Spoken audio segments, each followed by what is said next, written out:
Church bells. No. All right, good evening, everyone. In the middle, on the bottom. All right, so this is the Heritage Board, Preservation Board meeting for Thursday, January 22nd.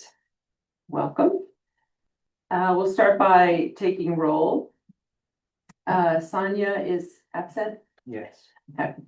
Hillary Culhane Chair, Carol Goldberg, present. Lelia Langto, present. Richard Storick. Okay. Moving on, heading to public comment on matters not on the agenda. If there's anyone in the audience or online that would like to raise their hand. There's currently no Zoom participants. Okay. All right, so then we're gonna change the agenda slightly and just bump up the public hearings portion. So let's get right to that. There's two items, A and B. The first one is 8 Loma Vista Avenue. And I'll just say up front that I have to recuse myself from that one because I live, it must be right on the border. I live on Pepper and Elm, anyway. So I guess we start with the staff report on 8 Loma Vista. Yes, and because you're recused, I actually have to ask you to leave the chambers. Yeah. Yes, Here's- so if you wouldn't mind, You can wait at the table on the other. don't get you. My neighbor. We'll get you when it's done. Yes. Yeah. So the purpose of that is you might be making facial expressions or something? Your vice chair is Absent. oh, so because there is no vice chair, we have to have a chair pro tem. And a chair pro tem would be by motion, so if one of you would motion for a chair pro tem. I move Carol. I agree, that's fine. Do you have a second? Okay, Second, sounds like it. All right. Logging. Okay. I'm sharing this right in here. Thank you. Yes, thank you. All right, so the item before you this evening, the first item before you is the historic review of a project at 8 Loma Vista Avenue. Once it pulls up here, the project is east of here. The property exists somewhat on the corner of Loma Vista and Alexander Avenue. You are likely aware there was a structure fire there not too long ago, which is sort of what brings us here this evening. And then on the right up there on the screen is a street view of the front of the property at least. and you said the fire was in the back end? Yes, and if this photo, if you can see it, I think shows a pretty good representation of the area that was affected. So the project in total encompasses rebuilding the rear of the residence following that fire. There are a few minor alterations, which is the reason that we're here tonight. Generally, a fire rebuild, if you just rebuild it exactly to what it was previously, requires no discretionary approval. And those changes in question here are a new rear staircase, altering a flat roof to a hipped roof at the rear, and then a small enclosure, some square footage behind the garage.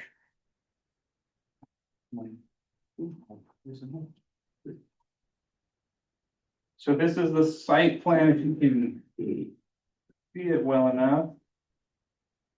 And there is some shading, which I don't think shows up very well on the PowerPoint, but essentially the fire is just, or the rebuild is in this section of the residence back here, again at the rear of the lot. The structure is listed on the city's historic resources inventory, and for the most part would be rebuilt to exactly how it existed prior to the fire, other than the changes I had noted prior. And here's the floor plan. Again, this kind of shaded area is the area to be rebuilt. The hipped roof, I have an elevation for you that will help kind of illustrate the change, but the roof change occurs in this section of the structure. And then that new staircase is just here at the rear. The additional square footage exists just, it infills this gap here behind the garage, between the garage and I believe it's a restroom.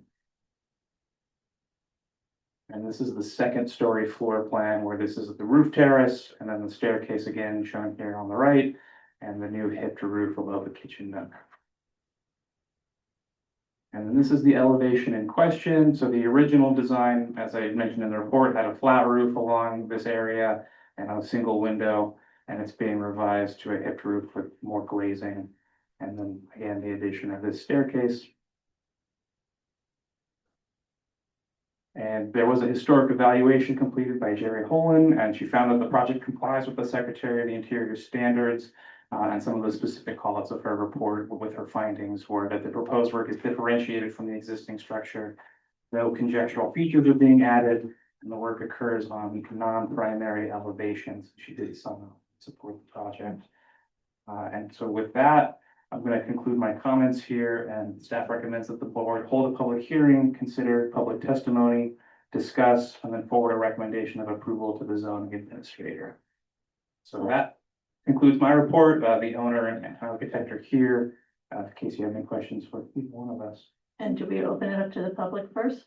Yes, unless there's any questions you want to ask of staff ahead of time, but otherwise I would open to the public. I had one thing, I went to see it today and was taking some pictures and they objected to that. So is that, No, I don't think they objected to that. We thought it was the neighbor that was coming in. We kind of had some. So once I talked to you on the phone, you were more you're than, who I yeah, thought. you were more than welcome to Okay. come on. Yeah, we don't have any like identifying badge or anything. Yeah, well, we weren't expecting anybody and we had, over the weekend, we had a neighbor, so I just was inquiring. Thank you. Explain. And let's open it up to the public. Are there any public comments? Well, it looks like nobody in the chambers. We do have one hand raised on the Zoom call now. So the number ending at 1402 should be allowed to unmute and speak at this point. James Holmes Larkspur. I don't have any objections to the proposal. James, there's no I want to say, volume.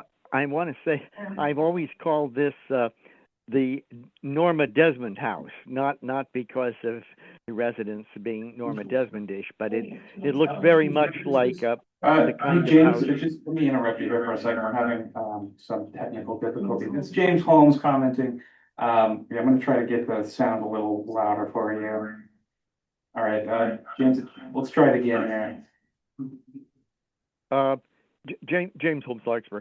I have no objection to the proposed renovations. I did want to say, offer some, a little bit of additional information about the architect. Just parenthetically, I've always admired this house, and I called it the Norma Desmond House because even though I don't mean to suggest that anyone who lived there was ever Norma Desmondish that I know of, but certainly it looks like the kind of house that she lived in, and that stairway in front said she could have walked down and said, "I'm ready for my close-up, Mr. DeMille." But in terms of the architect, the reference both in Larkspur past and present, and also I think in Ms. Holen's evaluation, just refers to a Mr. Winner. Well, in a news article in the IJ in December 21st about a bank building in Sausalito, it says Matthew Mandich, a city planner, said that the two-story stone bank building was designed by H.H. Winner and built in 1924 as the Bank of Sausalito.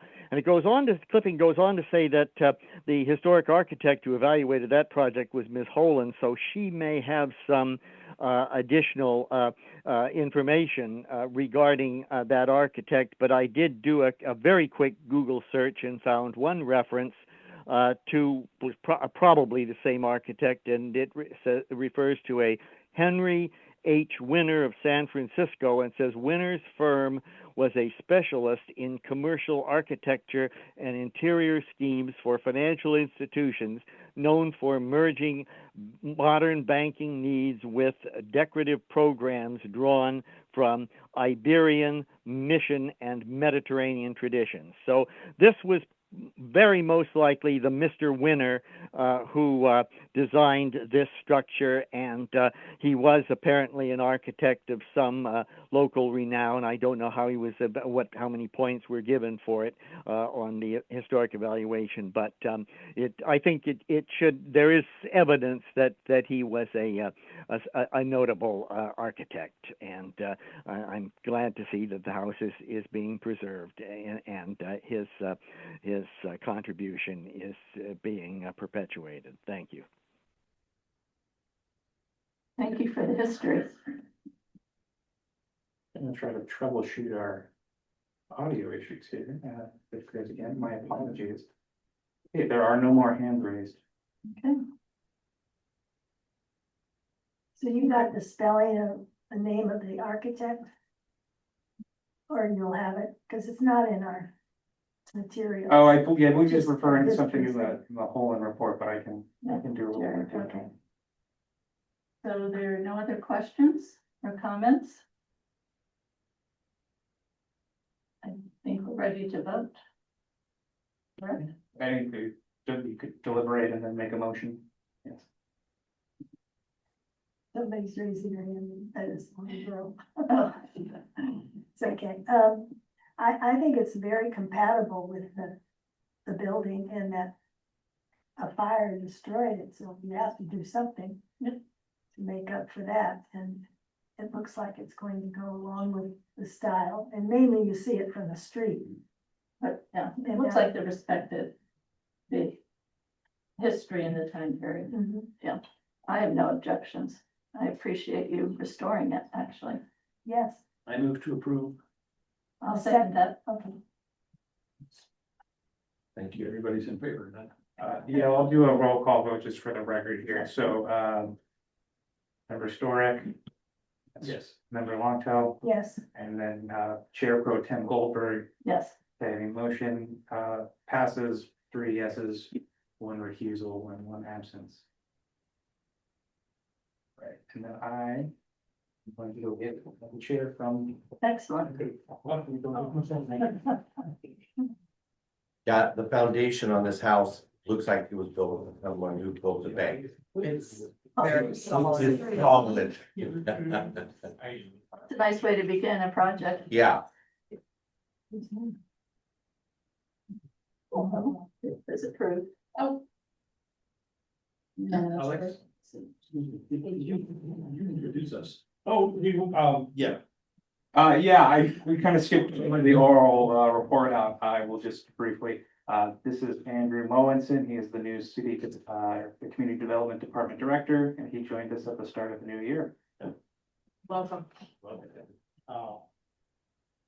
Thank you. You can call me Andy. I'll talk more later in the meeting after our public hearing items are finished. All right, thank you.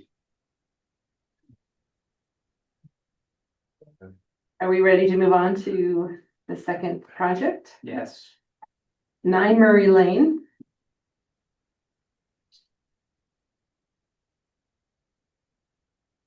Okay.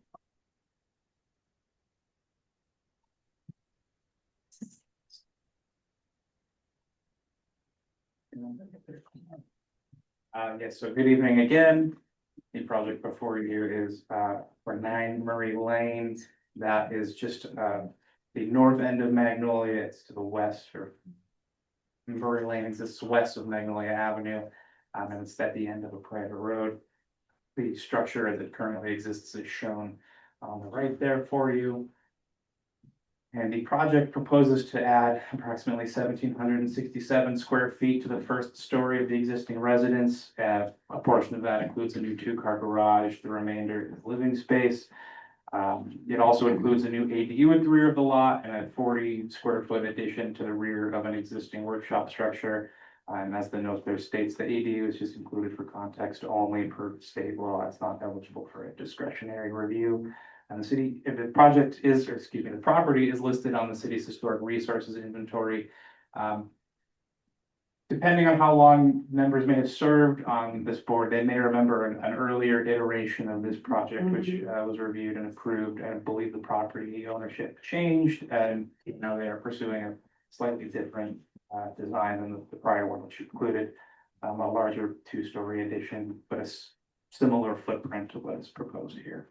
So, Alec, nothing was done in that first approved proposal, is that? No, it was approved, but they'd never pulled permits Never to did it. begin construction.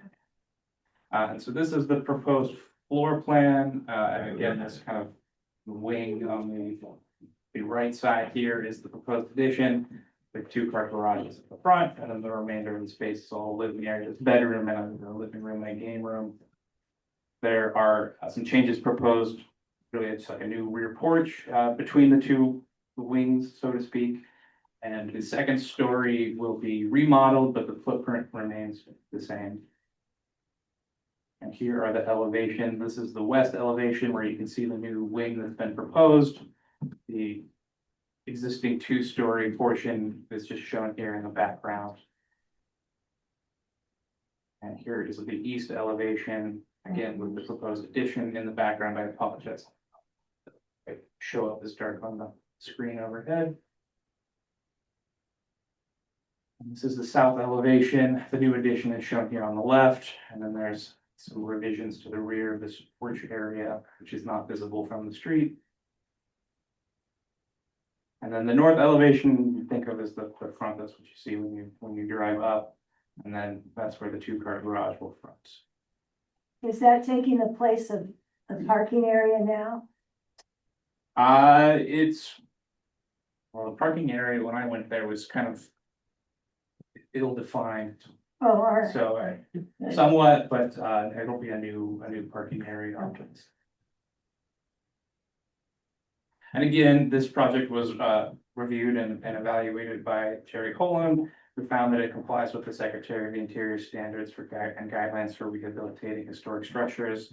And some of the pertinent findings in her report was that the historic home will be retained and preserved. The proposed work blends well with the existing residence, and the residence would still retain its original massing profile and roof lines at the end of the project. There's been no public comment that you've received on this project, so staff recommends that you hold a public hearing, consider public testimony, discuss and forward a recommendation of approval to the planning commission.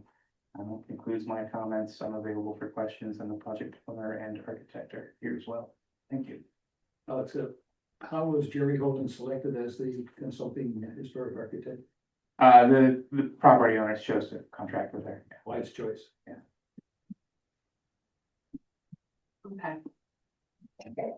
Do the clients and architect, would they like to make any comments or presentations?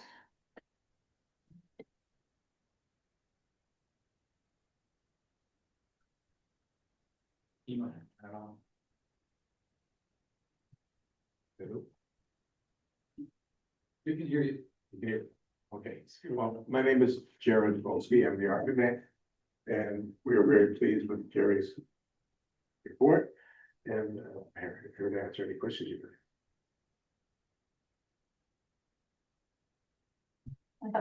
I'm curious, were you the architect for the old plan as well? Yes, Your name seemed familiar. yeah, very much.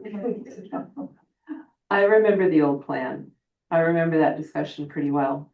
I have a couple of questions for you.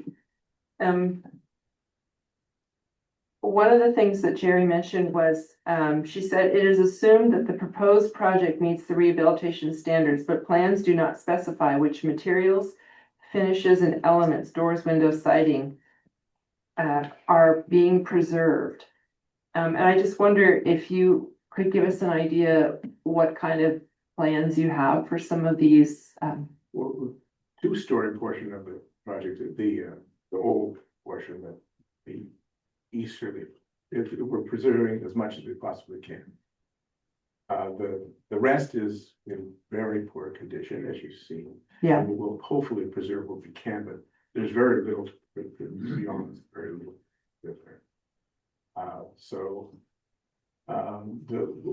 The old Miller house was, Murray. excuse me, old Murray house is really still the easterly portion of it. Mhm.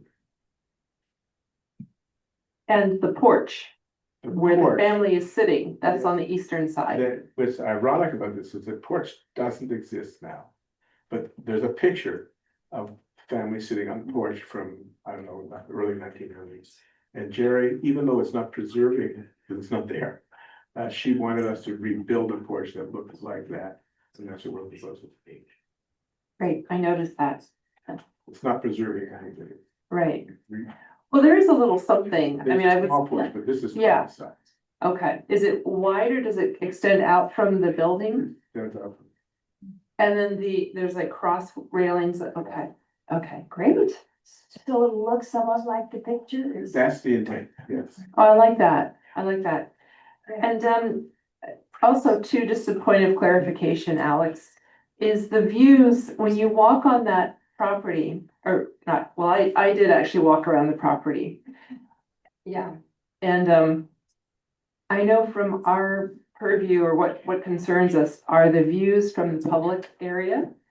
So Murray Lane is a private street, and that is to the north of the property. So the views that we're mainly concerned with are the northeast views, or do we look at that public road that comes down from Kentfield? I forget the name of that street. Rancheria. You can get a glimpse of it from Rancheria. Yeah, kind of in the corner. Yeah. So what views are we most concerned with here? I believe the report identified the front, and like you said, the east is primary elevation. East is the primary elevation. Yeah. Okay, The portions that are not, like the architect has said, are being left alone, that's more or less.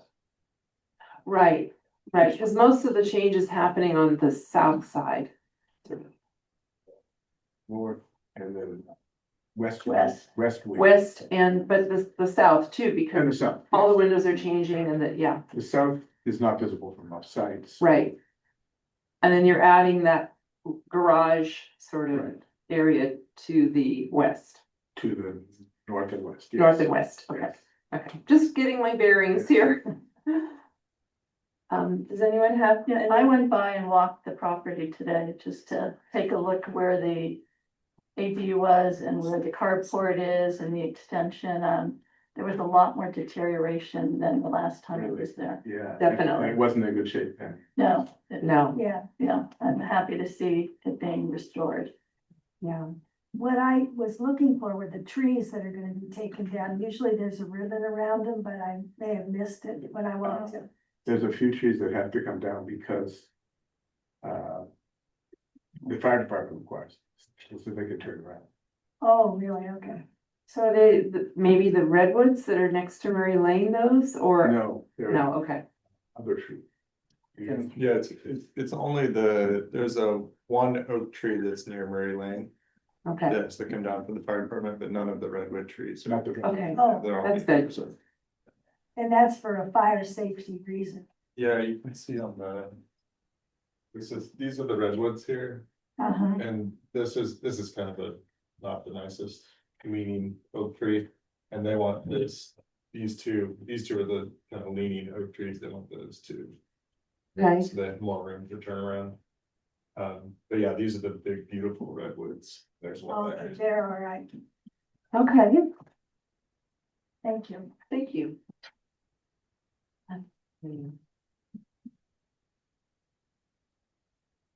The other thing I noticed that Jerry, in her conclusion and then her conditions of approval is that she had specified that there should be some consulting along the way as the project is being built. In other words, the historic consultant shall meet with the architect and construction crew prior to demolition. And that she or he, the consultant, will observe building construction on regular intervals prior to first building approval. Final. Yeah, I'm gonna get stronger glasses, I think. So I just want to reiterate that those things are really important to have the historic consultant involved as the project progresses. And Alex, is there any way to get reassurance that that's gonna happen?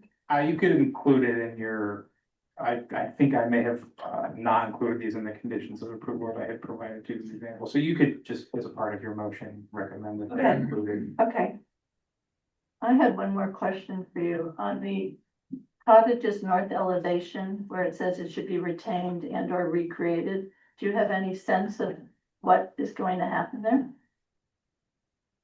I was wondering what that was, I was looking at it. Me A too. few years ago, it was in better shape, not much better, but slightly better. Yeah. And we were thinking it would be nice maybe to save parts of the facade and stick it on the side of the car park. It's in terrible condition.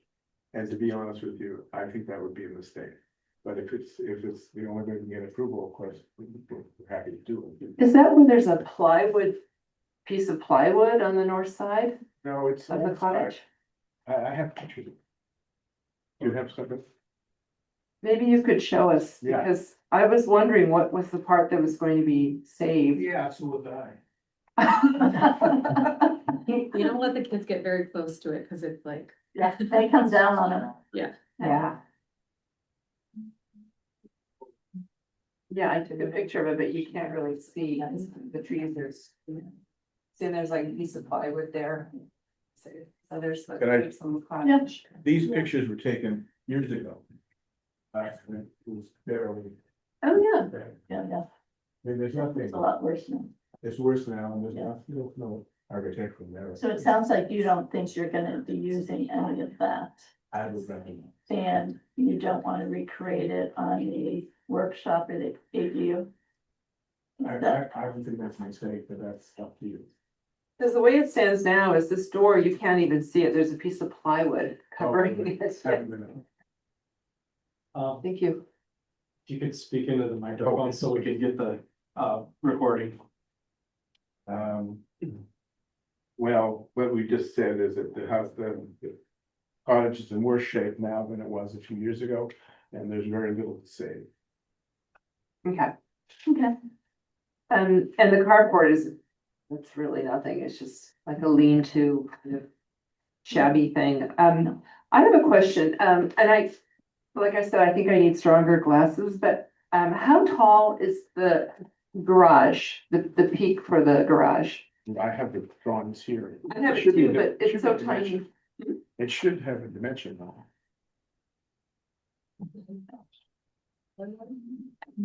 You're asking about the peak of the garage? Yeah. On the slab, it's 17 ft 2 inches, From the slab, which is probably only a couple inches above grade. So okay. So it's not going to loom over the original house, or, It's also the other end of the site. yeah, Where the last scheme had a two-story building behind that. I remember, with a 13-foot ceiling in the second Right. story, and yeah. South Eden. This is a little lower, quite a bit lower. Yeah, it is, but it is a little bit upslope, but yeah, I think it does, I mean, proportionally, it doesn't overwhelm. Even the two-story, it's set back enough. The other question I had was about the chimney, so you're taking the chimney out? The one on the south side of the. Yes. Yes, yes. Okay. And that's not really, I was walking around and that's not really visible. No. Except on the south side of the house, so it's not going to be any kind of loss in terms of the public Yeah. viewpoint, okay. Does anyone else have some questions or comments? No? Well, I just want to say, I'm so glad you're preserving it. In a way, it's a very important family name and location for our history, so. It's one of the first houses in Larkspur. Mhm. And I think it's rated A on the inventory, if I'm not mistaken. Or maybe it's a B, but I mean, right now it's like borderline, but yes, it was given an A. it was given an A, okay. What do the grades mean? It's a letter. I can show you the form. Okay. more important. It's one of the I most see. important. Right. sites. Right. That and the Dolliver House. And then the Costello House right across the street. Those are the three main A properties in Larkspur, so you've got a piece of history on your hands. Yeah. very excited about it. Yeah, I say congratulations. Well, let's make our motion. I think before we do that, even you do have to open public. Oh, I thought we had already. Okay, let's open it up to public comment. Anyone online? There are no hands raised online. Is James Holmes out there? Where's Jay? No hands raised. No hands raised. Anyone else? Would the owner like to say anything? Yeah, I guess I can just say we're really excited to start the project. When we first, we weren't sure about the property when we first looked at it, but then once we did a tour of the inside, we really were sold on it. We're planning to do some like very tasteful changes to the old space and make that kind of interior wood and really make it feel kind of old and nice, and then the newer spaces will feel a bit newer, but the outside will really, I think, maintain the look and feel of the current property. And we're excited to get started too, because it's degrading quickly, as you can imagine, Yeah. so. Yeah, I actually was shocked at the condition. I haven't been back. Yeah, it has quite a bit of water egress right now. Mm. The structure is just not holding up, and yeah, it's going to be a challenge, of course. It's a beautiful piece of land, though. When I walked it again today, you forget what a big piece of land, and it's Mhm. really a lovely piece. Yeah, it's a great property. We live around the corner today. And we really like the area, and yeah, the kids have family or lots of friends in the neighborhood, so. Yeah. So are you in the Kentfield School District? We live in Larkspur today. We live on Francis Avenue, which is Oh, yeah. still in Larkspur. Street and a half over. But yes, we go to Big Citrus Kent. Yeah, I just Oh, needed another part of okay. it, but I wasn't We're the sure about last- the school district. One of the last streets that gets to go that direction. okay, okay. All right, well, I think it's time for a motion. So I'm happy to move to approve the plan as proposed. Okay, with the addition of stipulating that, Jerry, Or consultant. their conditions of approval, particularly A through D, are met.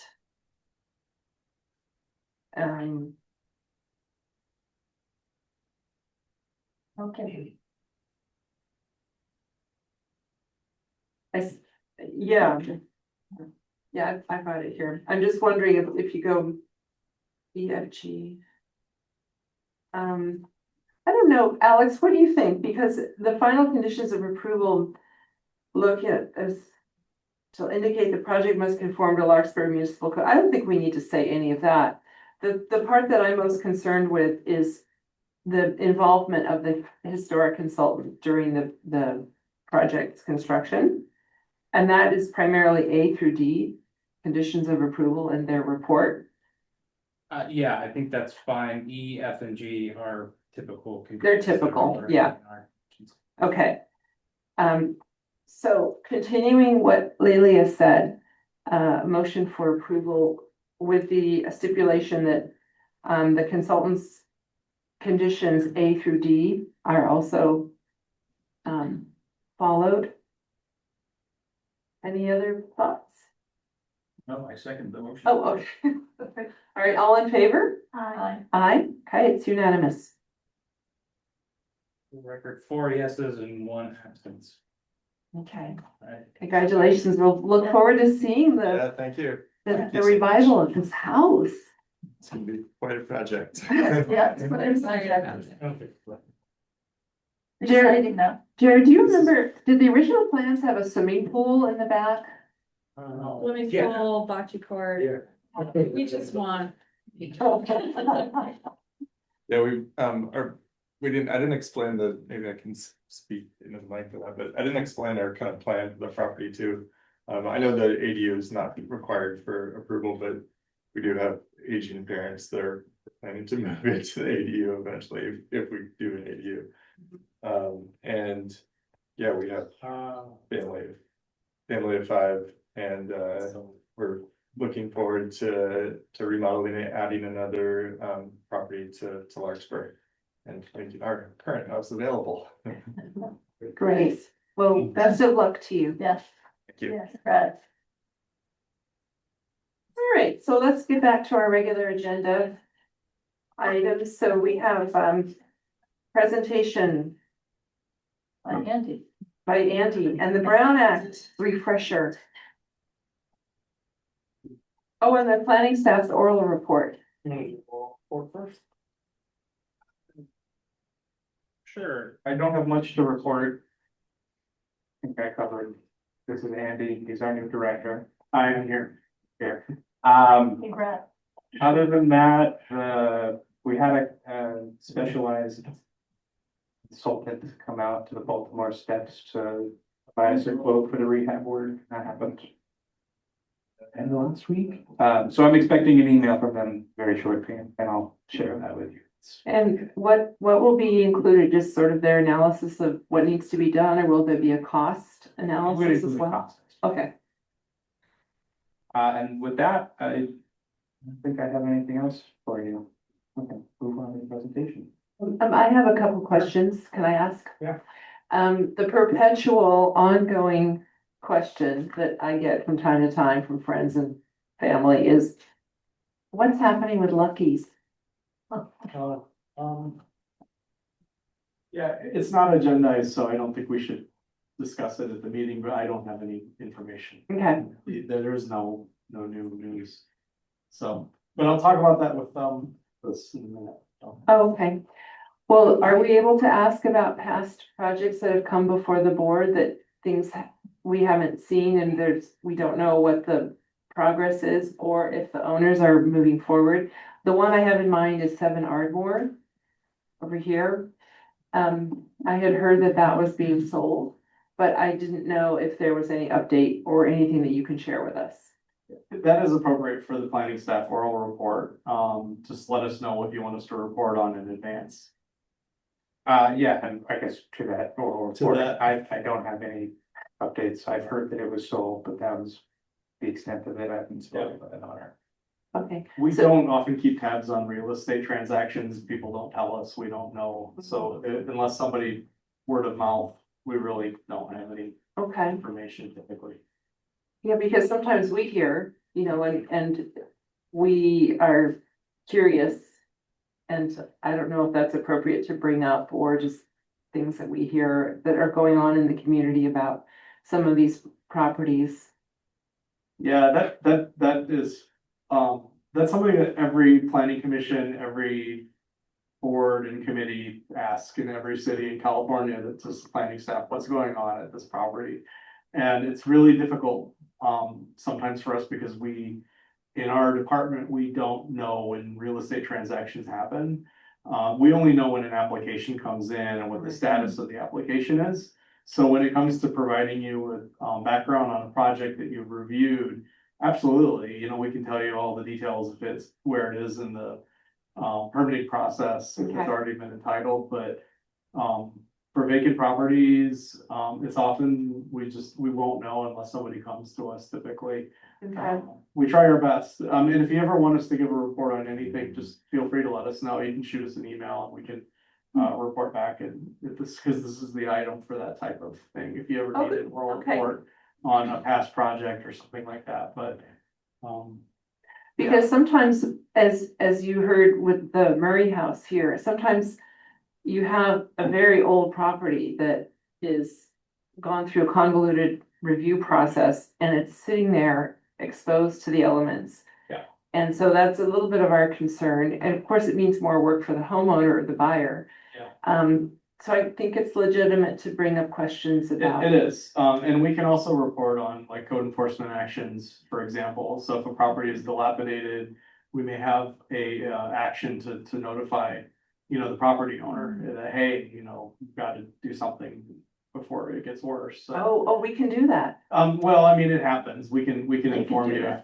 if something's in progress, Yeah. but that's really the only way we would know is if there was something in progress that was, of course, it has to be a legitimate code enforcement issue. Hmm. But like I said, for as far as like real estate transactions, ownership, those kinds of things, valuations, we wouldn't know. And we would keep it specific to historic properties, obviously. So like, Yes. I think the Lucky's Is Lucky's historic? Probably not, but we can tell you offline, of course. Okay, We haven't heard any. okay. Yeah, so that's good to know. And then, Well, there is a historic property, the local bar, the Silver Pace. Silver Peso. Is, I only know what I read in the paper, so. I I heard they were having permit problems. They are not having permit Okay. problems, yeah. All I right. don't know how deep into it we wanna get, we can't really get very deep into it, Right. but I think it's on the owner's side, they're figuring things out. okay, Well, the paper said it changed ownership, correct? The building Building. changed ownership, Ownership. the Yeah. business has not, okay. that's my understanding. And then one other thing is they came before this board, what was it, maybe a year ago, a year and a half ago, was AT&T, which owns the property right over here.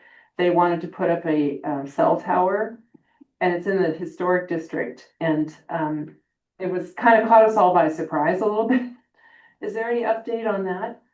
I'm still waiting to hear back from them I don't believe they're pursuing the monopole any longer, so I think Okay. they've found a different solution, but they have not presented it to us at this time. Okay, great. Do approvals run out time-wise? The permit any planning project is good for 2 years, and Oh, you have 2 years to get a shovel in the ground, essentially, and then you're on the timeline I for a see. building permit, which is a little different. All right, I don't have any more questions. Anyone else? I would move to adjourn. No? Oh, wait, we have that as your presentation. All right, congratulations. It's a fast meeting. I'm not gonna go through the whole PowerPoint, but you're welcome to, take this home with you. Tonight, you had a great introduction to the Brown Act, with, the chair. If you, for example, if you have a conflict of interest, if you live within 500 feet, 1,000 feet, depends on the, requirement in the FPPC rules, you don't vote on an item, you would step out as you did tonight. You wait until the item's over and then you re-enter. And of course, we didn't have a vice chair tonight. And so procedurally, the board has to select a chair pro tem, which they did by motion. And and then the meeting carries forward with the three. Unfortunately, we did have a quorum too, so that's another thing. It's very difficult sometimes when you have a small board or commission of 5. You've got a few people out, so certainly having a quorum is always something on our minds. So just a quick Brown Act refresher, and I think this is great. I just introduced myself. My name's Andy Mogensen. You can call me Andy, my formal name. And please, would you spell your name? Oh, yes, Mogensen.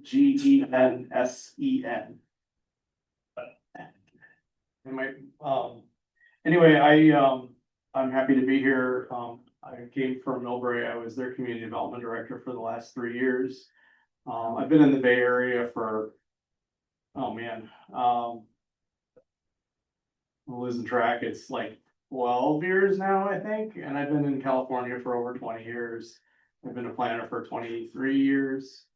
This is actually I have not I've not had a Heritage Preservation Board or a Historic Preservation Commission since 2013. But for 8 years, I did lead as an advisor to a Historic Preservation Commission for a city in Southern California, and they were a certified local government.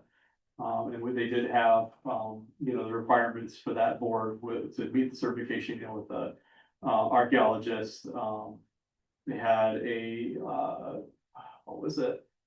Art historian, and I forgot the other positions.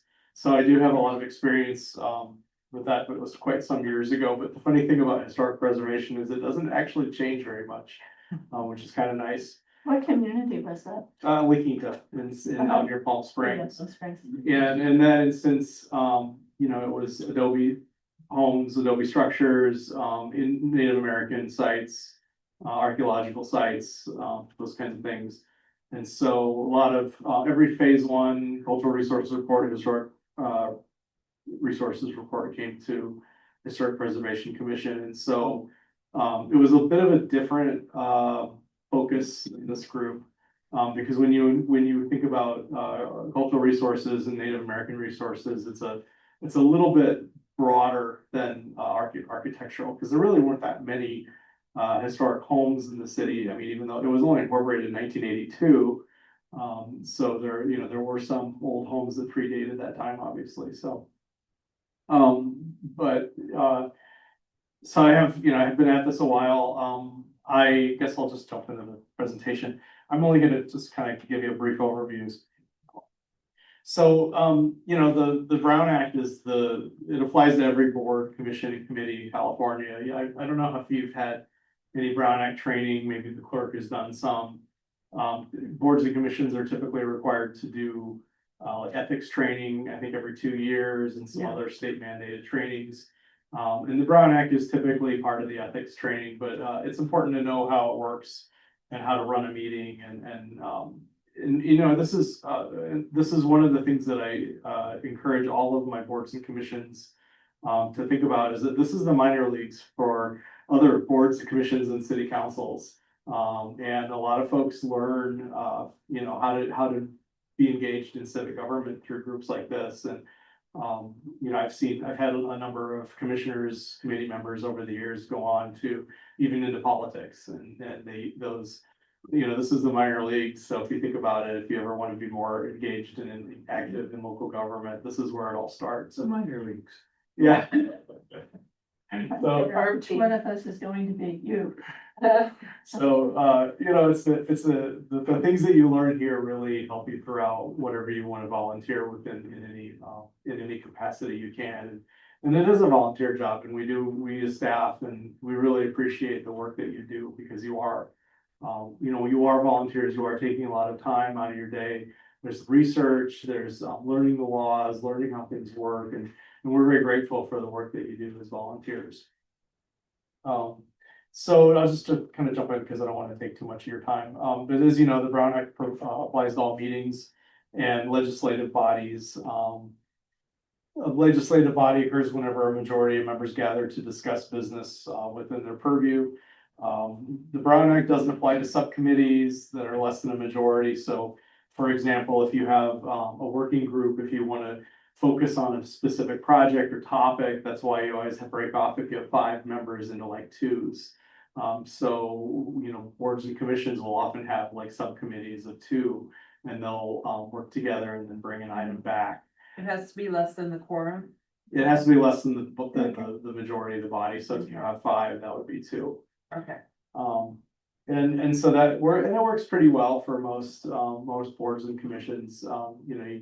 Sometimes you get a lot more done as a duo than with a larger group, so you can get into the details of special projects and have some fun too. Next, What yeah. about, like, proposals today, if we happen to be there all together, or we couldn't go together? Yeah, To notify in yeah, some way if we were gonna go out.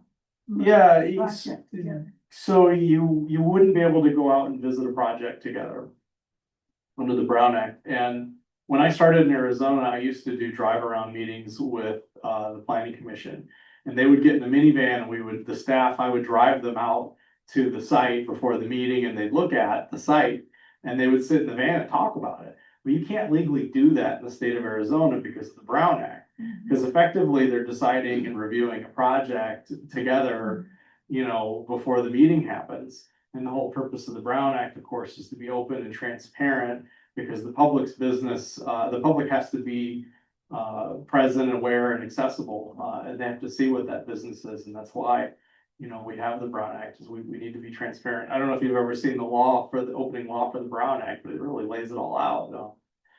There's what is it? The quote, so I can't think of the quote off the top of my head, but it's quite famous. But the beginning of the Ralph M. Brown Act. But the business of boards and commissions is the public's business, and so that's why we do everything in these meetings. These meetings, of course, are recorded. They're videotaped. They're archived. So when it comes to meeting minutes now, we don't. In the old days, we used to keep detailed meeting minutes, and nowadays. We have video recordings, and you can easily transcribe text to speech. So We do meetings a little bit differently than we used to. Obviously, Zoom was a big change for a lot of folks. But they all still have to follow the Brown Act, and there are special rules for Zoom meetings, and how we conduct them.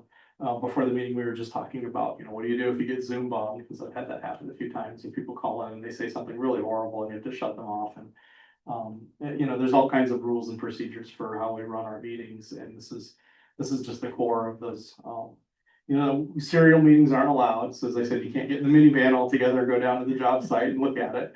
In the serial meeting, there's a few different types of serial meetings. The daisy chain is where one commissioner calls another, and then that commissioner calls another, and then that commissioner calls another, but they all share their opinion through that one phone call to somebody else over and over again. That's a daisy chain. Hub and spoke is where that maybe one commissioner calls each of the commissioners and talks about something. And that's also considered a serial meeting, which is not allowed under the Brown Act. The other thing is reply all emails. You may wonder why we blind copy all of you. It's because if one of the commissioners types an opinion and hits reply all, well, you've just had a serial meeting. So that's why we try to keep the business of the public here in this room, so that everyone can know what's going on. And that's really the core of the Brown Act, is so to make sure that the discussion dialogue is open and transparent. You certainly can attend a conference together. You can attend an open meeting of another group. You can go to a social gathering. Those don't constitute a meeting under the Brown Act so long as you don't discuss business with each other. And so, fun examples, sometimes I would take commissioners to trainings. Sonoma State sometimes has an annual training for planning commissioners or League of Cities or something like that. You've got all your committee members or commissioners in the same room together, just as long as you don't talk about business. That's allowed under the Brown Act, so that's fine. And I've had everyone in the member of like a Rotary Club or something like that, or the Masons or something like that. It's like, just don't talk about business at the meeting. That's perfectly fine. Because what occurred to me is like, we went to hear a speaker, not about Larkspur or anything. But that would be all right as long as we didn't talk about. Yeah, absolutely. As long as if you all went to see a speaker, as long as you didn't bring up business, so. Pretty straightforward. Brown Act in summary, action and discussion is limited to items on the agenda. That's a tough one for some casual or smaller boards and commissions. If you have a topic that you would like on an agenda, let us know through the chair. So a member would call the chair and say, hey, you know what? Through Alex. And you would call us. Oh, okay. Yeah. Usually we approach Alex directly. Right, exactly.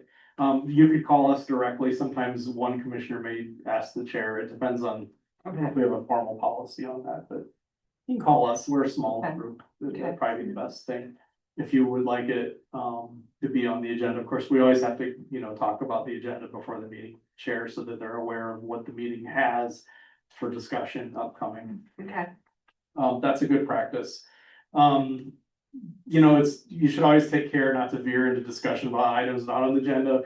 But, anything with historic preservation, if you need an updated report on a property, that's why we have staff updates. Let us know which one you want to know about, and we could fill you in at that point on the agenda. And of course, our meetings are recorded. I already said that, posted online for public review. So that's kind of the Brown Act in a nutshell. You're going to get more training as time goes on. Every 2 years, we have to do it too. So historic preservation, just tools of the trade. I've worked with a lot of historic. I've worked with a lot of projects over the years that are on the local historic register. That projects that are deemed a local historic resource. Projects that are qualified as a local historic resource. It's very important to know the difference between the two. I'm sure you do. Can you repeat what you just said? There are of course projects that are designated local historic resources, local landmarks. There are projects that qualify for that designation but have never been formally made. There's different kinds of criteria for historic preservation. These are the tools of the trade. Okay. And understanding what those tools are. So the main tool we have, of course, as we talked about tonight, was our historic resources inventory. Because that is, you said the A, the B, the grades for each of these properties. And if those properties are in that survey, it's going to come here when there's a project, when there's anything involved with that. That's a critical part of your mission. And also updating that regularly is also important. like I said, I used to work in the Coachella Valley where they had historic properties that were not even 50 years old, but they qualified because of our architectural and historic significance. So a lot of times people say, well, what qualifies as a historic resource? Does it have to really be old? Here it's pretty easy because we know our town, but in some places like, like Palm Springs, that's a great example. Historic preservation can be a very complicated topic. And so you really do have to dig deep when you look at properties, and those historic resources inventories are very critical. The Mills Act is another one. You're familiar with the Mills Act. It's probably the best economic tool for historic preservation out there by giving folks that tax savings on their property taxes. Of course, I've had Mills Act properties that have, I've had people come and say, I really want to be on the Mills Act. I have people say, I just bought this house and I need to get off. So it can be a very interesting topic. When I used to work for a city, and I had a couple of properties where people had, they just could not keep up with the requirements for the Mills Act, and that was a really tough call. For the plan, in that case, it was the Planning Commission because they served as the Historic Preservation Commission. So those can be very difficult decisions, for both property owners and for the community to, someone either wants to go on or wants to go off. And We haven't Everybody else used is. the Mills Yeah. Act, and my It may come. understanding that it was sort of also approved, it had to be approved by the city itself in order to grant that tax relief. Yeah, and then you're also subject to the requirements of maintaining it according to the historic standards.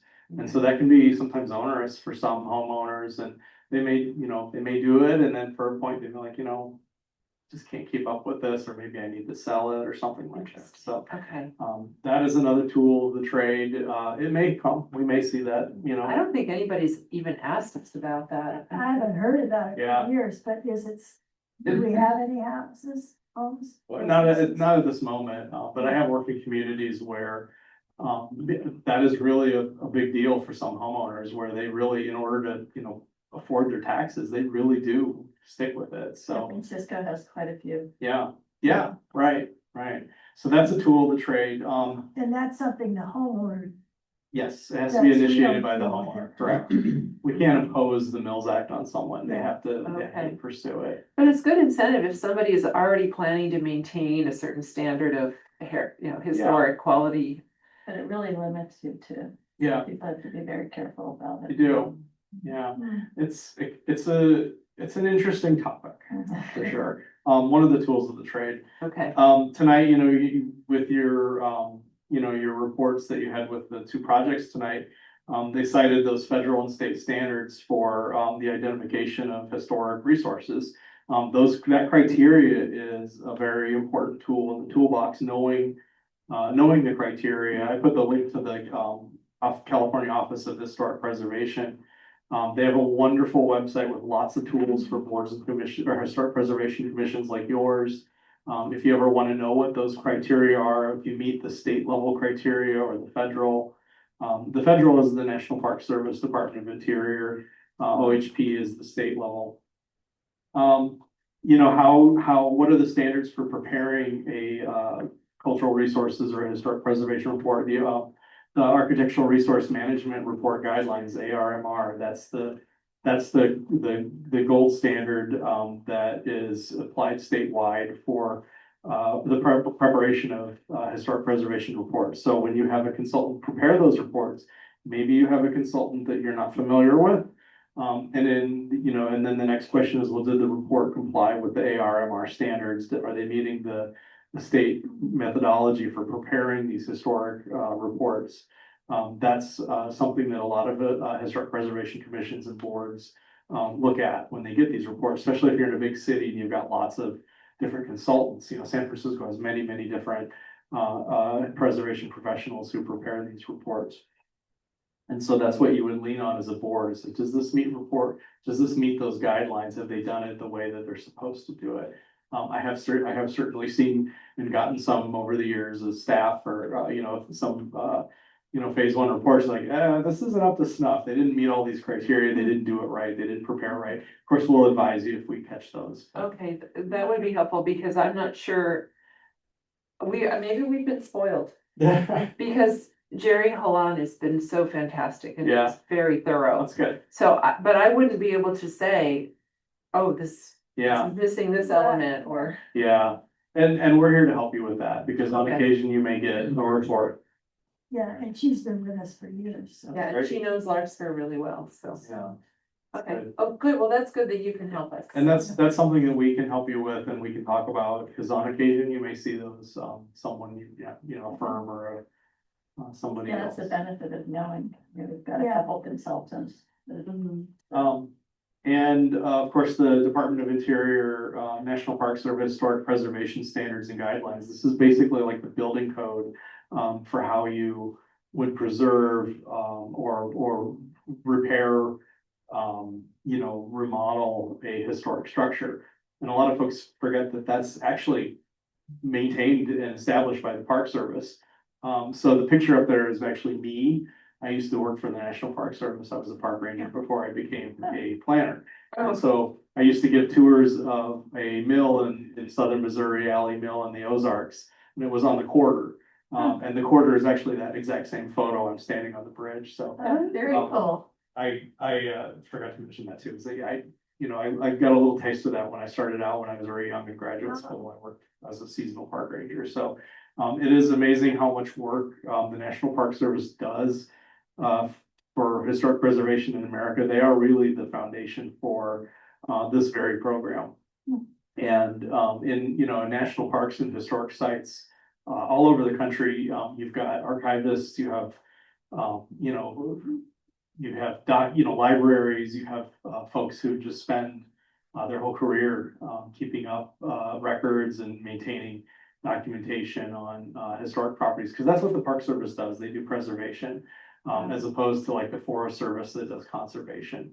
And so that's why a lot of, so many old historic buildings with national significance are national parks. So some are famous, some are not. It's like I joked to Alex, I said, who wants to work at Herbert Hoover's birthplace? It is a national park, but nobody thinks about it. Or I'm from Illinois, so Lincoln's home, was Lincoln's home was a national park, but it's preserved, it's a building, so you can visit it. So they're very critical of that, and they actually are the ones who are the keepers of the standard for building codes. So if you have someone like an architect here and you need to know, hey, are you doing this interior? Is that, like, for example, tin, like one of those historic tin ceilings, I use that as an example. Is the pattern in line with the period? And you might use those standards or reference them to say, yes, it is, or no, it's not, or the type of wood. Or I had a project once where they had to finish the drywall on the interior, but it wasn't drywall, it was plaster. Did you do the plaster the way that was period specific? Those kinds of things. You see it in San Francisco frequently. If you're repairing an adobe structure, there are many different ways to do adobe. Are you doing it in accord with that methodology? So, it's really an amazingly complicated topic. Wow. But it's really interesting, and if you ever want to learn more, there's a lot out there to learn. I do have other slides on, best practices for historic preservation boards. You can certainly read the stuff on your own. I'm not going to jump into details. I don't want to, take more time, but I just want to say in general, running a meeting is, these meetings, they don't happen very often, so it's a little bit more casual, as I've discovered with Alex. You still have to comply with the Brown Act. You may have at some point some controversial or difficult meetings. Some of the most difficult decisions I have ever seen in my career took place with a historic preservation or a heritage preservation board. Because sometimes you have to make a decision that you just don't want to make. And if somebody comes and says, hey, I didn't know this was qualified as a historic resource and I need to demolish it. I've had those, and they're very, very hard decisions. Years ago, when I worked for San Leandro, I had a factory that someone had wanted to demolish. And, they wanted to demolish it and put in a new, tilt up, boring logistics center with lots of truck docks and things, And, we had to go through the California Environmental Quality Act. And so we have to ask the question, I need a phase one, historical resources report, I need a phase one environmental. And it came back, oh my gosh, this building qualifies at the local level. And here's why, and it's historically significant. We had no idea. It was not on my historic resources inventory that's one of your tools in the toolbox. It was never noted in that inventory when they did it. It just was totally under the radar. It was built after World War II. I told Alex, it was an example of post-war modern industrial design. It had skylights, it had modern offices with big windows, it had a courtyard, it had outdoor space for the office workers. It was attached to the building. It had natural ventilation. It was a new design that they just did not do until the post-war era. It was very, very much influenced by Bauhaus design. And it was totally off the radar, but the whole project was to demolish this building and build a new one. And so what do you do? I mean, those are very, very hard questions for a board to answer. And at the end of the day, the recommendation was a HABIT report, historic architectural building record, historic engineering building record, where they just document the heck out of the building. Detailed photographs, reverse engineering, reverse architectural drawings, to basically as if someone wanted to recreate this building. The photos are taken a certain way, they'll have to be published on certain acid-free paper. It's now all in the library in perpetuity, all of those records that were done. But the building's gone. The building is gone, but prior to demolition, they just documented, Wow. there's a very formal process for that. And I've had that happen a few times. I had a historic Adobe home that wasn't on the local historic inventory in Southern California out in the desert. And the irony was I had this applicant, I was like an associate planner, I think in those days, I was real quite young. And I went to a training at the Getty Center with a colleague of mine. And I had just gotten this application and I said, oh, it's got an Adobe home on it. I was like, what? And I went to this training at the Getty Center, and the opening speech, the guy was saying, well, he's joking about preservation. The opening speech, the guy said, well, I got this guy, he comes to me, he says, you gotta help me. I've got this Adobe Homes. This is the keynote speaker. And he said, I'm like, oh yeah, that's what we do. We help you preserve Adobe Homes. I'm like, no. I need you to help me demolish it. And he was talking about my project. And I'm sitting up there at the top of the audience. And it was the butt end of the joke at the opening keynote address at an Adobe preservation conference. So these are the kinds of things sometimes you find yourself in as a planner. And that was a very difficult project because again, they wanted to demolish it to build housing. And, it ended up, same thing. It was very thoroughly documented. They even recreated the method of construction. But then they also found out that it was made the same way as a few others in the town. So it wasn't like the last surviving example, which is very helpful. Well, what do you do if you have all of that documentation, but there's another aspect to the historic preservation that it had like someone famous, like Abraham Yeah. Lincoln, you could Right. read. Absolutely, yeah, I mean, Kevin, but yeah. there's That's another reason. Right, yeah, and so that's why sometimes these decisions are very hard for a historic preservation commission. Sometimes they are a win-win. I mean, sometimes the applicant realizes what they have and they decide to incorporate it into the project. I've had that happen too. One of the conditions of approval that I've seen is sometimes they'll maintain a portion of the building or maybe the most significant portion or an edifice. And they'll incorporate it into the new building. That's a frequent solution. But those are difficult conversations, and that's why I say this is one of the hardest aspects of planning, because these are some of the hardest decisions I've ever seen. The hardest thing that's come before us is delisting something. Yeah. Mhm. Yeah, so the days will come when, you'll have some very difficult decisions for you and you'll be conflicted and we're here to help you walk through those days when they do come, help you resource and a guide to you. So. Do you think it's helpful to have an inventory or so that it's sort of the buyer knows up front, like the factory buyer or the Adobe house buyer, if they know up front that they're stepping into a historic, Mhm. network of Yeah. preservation Well, before they even. that's purchase right, the and property. you know, if you're gonna buy a property, oftentimes you will do a property report, like for commercial properties, they'll almost always do it because the value is so high, but for a residential home, they often don't. But in those cases, you know, it's just, it just would pass through, and nobody caught it over the years. And sometimes that happens. It does. We had one on Magnolia up the street that, the person who lived there trained dogs at San Quentin. And, it's under construction now. The house was demolished but it wasn't on the inventory. Yeah, And there's a few places in town that are kind of set back in the trees that somehow got missed yeah, in the 2 rounds of inventory, so. yeah, that's why it's good to revisit it regularly too. But a lot of times people don't wanna add their property to the inventory.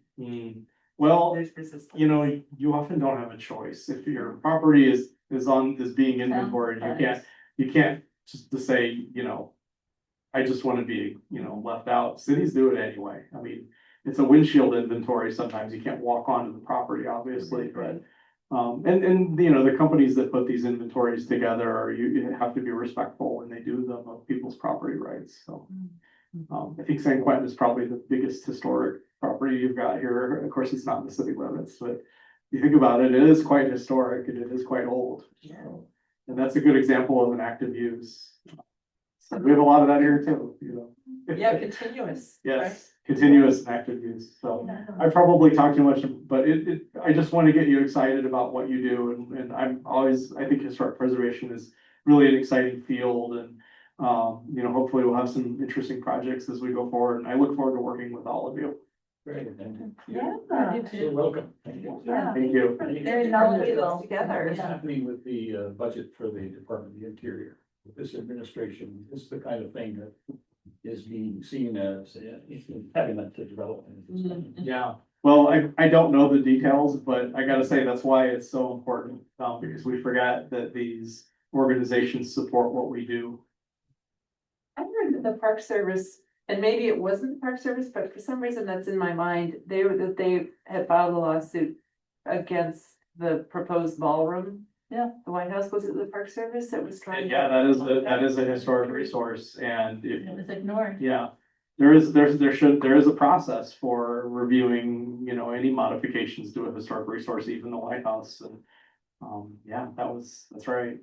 It used to be a process. Yeah. Work this and But I mean, we're here to make sure that process is followed locally in our town, so. That's really good, and I know that sometimes like heritage trees that are supposed to be preserved get cut down.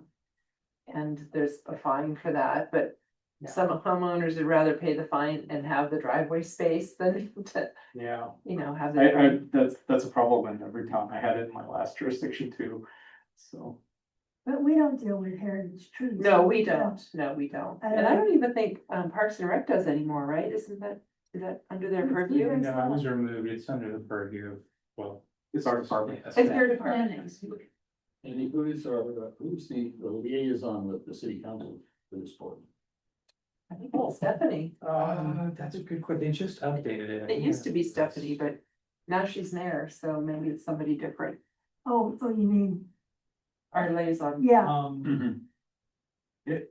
I'm pretty sure I saw it written down. I don't remember, so I'll have to get back to you on that. I think we'd like to invite whoever that is to attend. I'll pass the message on. yeah, Yeah. that would be good. Happy to do that.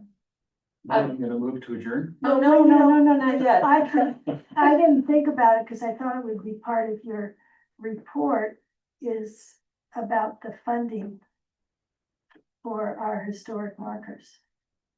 You know, we have 5 more ready to go. Yeah, I emailed you just saying that there was enough deliberation and instruction at a prior meeting to act on it, and then the follow-up I had requested from you was, I understand there's some outside funding you're looking to incorporate into the quote. So I would just need to know that amount. Oh, okay, when we say outside funding, it's some of it. Well, we want to spend, you know, we have the book sales money that the treasurer many years ago found. Separated out, so we'd like to use some of that money for the markers. But the other group is the Larkspur Community Foundation, has Helen Highcamp Fund for historic projects. So we could use one or the other? For both? What would you Do you know how suggest? much you have between the two and how much the markers are gonna be? Yes. The, Well, the quote for the markers is very similar to the last one, it's about $20,000, that's it's the same slightly price. less than what you. They didn't raise the price, Which was nice. yeah. I called it, I should turn this on. When I was a park ranger, they were called interpretive displays. And I Oh, kept that's a good referring, name. I kept referring it to an interpretive display and he didn't know what I was talking about. Well, there are 5 more which we saw, Right, and Marilyn made changes to them. You and how wanna much see- money is, are you short money or do we have? No, we've got money, it's $20,000, $930,000. the Genesis next time. 5 of them, Yeah, well, they. um, Oh, got it, so. and then. There are 2 extra ones that people have asked for, and those are maps of the historic district. Some kind of a marker that says that, so we haven't gotten a quote on those, but that would be 7 total. But how much does that leave in our budget is the only thing, because I think with the new library opening up, we're gonna have to. And if we need to put money into display cases or anything like that, Well, could come all from, the book sales, you're saying, not use that money, save some? yeah, I think we should try and save some Hmm. in our fund. Do you know how much? I thought it was 40-something thousand left. That was prior to the first round, so you have 20-something left. So that would take up all of our, How much is in the other fund? The Helen Webster Hyde Camp? Community Foundation, about 25,000. oh, so there's 25 in the Helen Hyde Camp, and then there's 20,000 left over in our post book sales. Yes. Well, I don't know about the Helen Hike, but in your book sales, there's about Yeah, 20. so would. I you- can return it at the next meeting with. Yeah, let's talk about that the next meeting. I think that would be good to. To wait, not order them now? We've got the money to order them. You provided instruction at a prior meeting to order them using the Okay. funds, it's just what I'm looking, like I mentioned, Well, if there's you want a- to tell me what you're. 20 is a deposit. You Yes. know, we don't have to pay for it all up front. So do we need a motion to, You're taking care of it, what It's we already need is a determination from you as to what award you're getting from the Helen Hike Camp Fund. Because the finance department is gonna wanna know exactly how much of the funds in your account they're dispersing towards this. okay, I'll have to talk to someone at the Okay. community. And just quickly to the question of the liaison, Stephanie is still the liaison for this board. Okay, Great. That's great. so it's all right, you think we're ready to go and, As long as we still have some funds, whether it's okay, in the book or the Helen Hyde Camp Community Foundation, because I Yeah. just don't want to empty our oh, okay, coffers. right, no, it won't. Okay, It okay. Won't do that. All right, well, so far, I get nothing but good feedback Yeah. from the markers, and Yeah. people really enjoy them. It's true. Very. Mhm. It's so fun to see So- families looking at them. Uh-huh, Really fun. yeah. I like doing it. I like walking. I know, I reread them every time. Okay. All right, so is there anything else that we need to address, Alex and Andy? I think Rich is gonna make a motion. Yeah. Somebody else said. I'll second it. You make the motion, I'll second it. Keep adjourned. I second it. All in favor? Aye. No problem. Okay. Adjourned at 7:18. You know, that, me walks.